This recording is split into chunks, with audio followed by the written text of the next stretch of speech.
అందరూ బాగుండాలి, అందులో మనం ఉండాలి. ఇవాళైతే ఉగాది కదండి. ఉగాదికి అయితే మా ఇంట్లో ఏమేమి చేసుకున్నాం, ఏం పర్చేస్ చేసుకున్నాం, ఏం వంటలు చేసుకున్నాం అన్నది ఇప్పుడు చూపిస్తాను. నార్మల్గా ఉగాది అనగానే కొత్త సంవత్సరమే అనుకుంటాము. తెలుగు సంవత్సరాల్లో కొత్త సంవత్సరం మొదలైంది అనుకుంటాం. కాకపోతే మా దాంట్లో అయితే మాకైతే ఫస్ట్ ఈ పచ్చి జీడిపప్పు ఏమైనా అవనండి, లేకపోతే ఈ మామిడి పళ్ళైనా అవనండి ఫస్ట్ స్టార్ట్ అయిపోతాయి.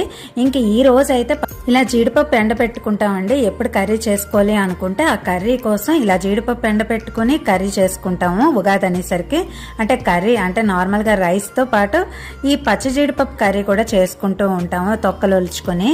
అలాగే మామిడి పళ్ళు ఉన్నాయి కదండి, నార్మల్గా మనం ఉగాది అనేసరికి పులిహోరలు అవి చేస్తూ ఉంటాం కదా.